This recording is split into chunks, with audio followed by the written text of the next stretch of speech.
ममता को सब बहुत पसंद करते थे। वह जितनी अच्छी गृहिणी, पत्नी, माँ थी, उतनी ही अच्छी दोस्त और पड़ोसी। बहुत ही कायदे और समझदारी से उन्होंने अपने बच्चों को पढ़ाया लिखाया और बड़ा किया था। ममता ने पहले अपनी बेटी प्रिया की शादी मुंबई के अच्छे खाते पीते परिवार के इंजीनियर लड़के अरुण से की। प्रिया की शादी के 1 साल बाद ही ममता ने अपने बेटे आकाश की शादी उसी शहर के डॉक्टर परिवार की अच्छी पढ़ी लिखी बेटी सोनिया से की। प्रिया सीए थी और सोनिया एक फैशन डिज़ाइनर। दोनों बहुत कायदे से अपने करियर और घर दोनों का ध्यान रखती।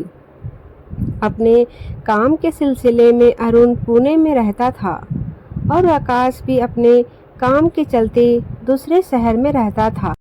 ममता जब तब दोनों बच्चे के घर रहने जाती।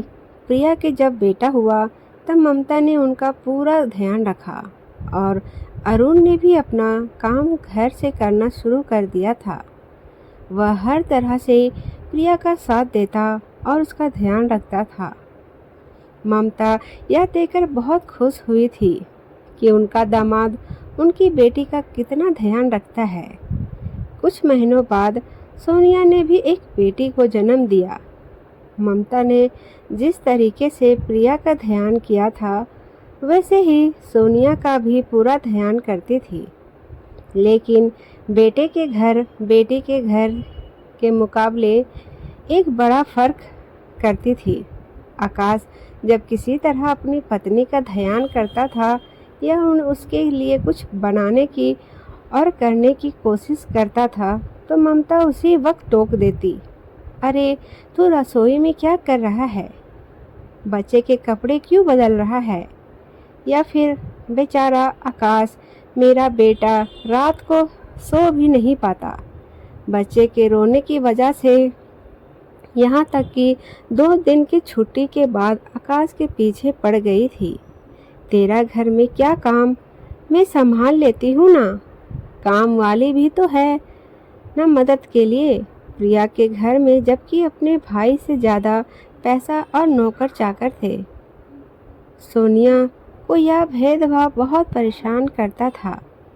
वह ममता की इज्जत करती थी और हर बात का ध्यान रखती थी, लेकिन दामाद और बेटे के अच्छे पति होने की उनकी जो अलग परिभाषा थी वह सोनिया को बहुत तकलीफ देती थी। सोनिया के ससुर भी इस भेदभाव को लेकर परेशान थे। वह सोनिया के मन के दुख को अच्छी तरह समझते थे। उन्होंने कई बार सोनिया को प्यार से कहा, मैं अच्छी तरह समझता हूँ बेटा, और तुम भी समझती हो कि ममता बुरी नहीं है। पता नहीं दामाद और बेटे के फर्जों में क्यों फ़र्क करती है। भरोसा रखो, सब ठीक हो जाएगा। सोनिया बहुत समझदार थी, इसीलिए उसने अपने ससुर की बात की हमेशा इज्जत रखी। एक बार ममता और अरविंद प्रिया के घर से लौटे तो ममता बहुत खुश थी। देखो दामाद जी कितने अच्छे हैं, सुबह से प्रिया का कितना हाथ बटाते हैं, काम में और मुन्ने का भी ध्यान रखते हैं। हमारी प्रिया आराम से अपना काम कर पाती है, पूरे दिन की काम वाली भी लगा रखी है, और जब खुद घर में होते हैं तो प्रिया को कोई परेशानी ना हो उसका पूरा ध्यान भी रखते हैं। हमारी तो इतनी इज्जत करते हैं कि बस मन भरपूर खुश होता है। उन दोनों को देखकर अरविंद जवाब देता है, यह खुशी तुम्हें आकाश और सोनिया के लिए क्यों नहीं होती? उल्टा तुम आकाश को टोकती रहती हो कि वह घर के काम में क्यों मदद करता है। पति पत्नी एक दूसरे का साथ दे या बात होनी चाहिए, या फिर दामाद बेटी का साथ दे लेकिन बेटा बहू का साथ ना दे। आकाश ने तो शायद ही कभी हमारी जानकारी में अपने सास ससुर को चाय तो क्या पानी भी नहीं दिया, लेकिन जब दामाद जी हमारे लिए खाना तक बनाते हैं तो तुम्हें बड़ी खुशी होती है। यह फ़र्क क्यों? ममता कुछ बोली नहीं।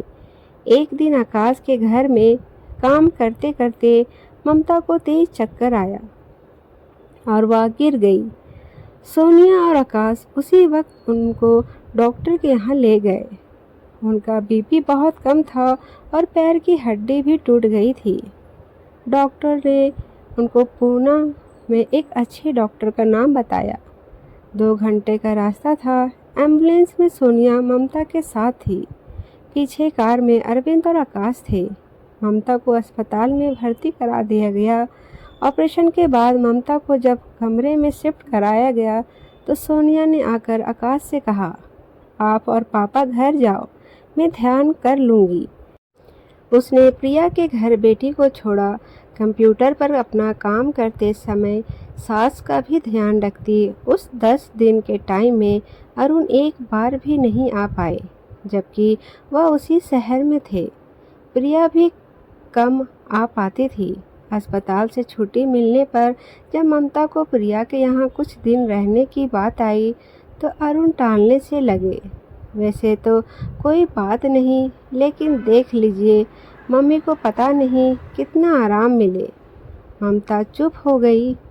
प्रिया भी लाचार सी दिख रही थी। सोनिया ने अपनी सास को हिम्मत दी, कोई नहीं मम्मी, एम्बुलेंस में आपके लिए घर ले चलते हैं। थोड़ी देर का तो रास्ता है, वहाँ अकेले कैसे होगा? तुम्हें भी तो अपना काम करना पड़ता है। सोनिया ने बताया, मैंने 1 महीने की छुट्टी और ले ली है, आप चिंता ना करें। ममता को बाद में पता चला कि उनकी वजह से सोनिया की तनख्वाह में कटौती की गई है। वह बहुत शर्मिंदा हुई। सोनिया के दिन रात की सेवा से ममता 1 महीने से पहले ही चुस्त दुरुस्त हो गई। उन्होंने एक दिन सोनिया, आकाश और अरविंद को हॉल में बुलाया। आप सब ने मेरा बहुत ध्यान रखा, लेकिन सबसे ज़्यादा सोनिया ने कोई कसर नहीं छोड़ी। मैं माफ़ी चाहती हूँ सोनिया। मैं हमेशा यह सोचती रही कि दामाद जी बहू से बढ़कर होते हैं। उनको मेरी बेटी का ध्यान रखना चाहिए, लेकिन बेटे को जब बहू का नहीं। अगर दामाद जी से बेटी की खुशी है, बहू से बेटे की, तुम्हें दुखी करके मैंने अपने बेटे को भी दुखी करा। मुझे माफ़ कर दो आप सब। सोनिया ने अपनी सास का हाथ पकड़कर अपने सर पर रखा और आंखों में आंसू की नमी के साथ मुस्कुराई। उस दिन सभी खुश थे कि ममता को बहू और दामाद दोनों की अहमियत पता चली। दोस्तों, कहानी कैसी लगी हमें कमेंट करके ज़रूर बताना। कहानी पसंद आई हो तो वीडियो को लाइक शेयर करें और चैनल पे नए हो तो मेरे चैनल को भी सब्सक्राइब करके मुझे सपोर्ट करें। दोस्तों, दिल से धन्यवाद।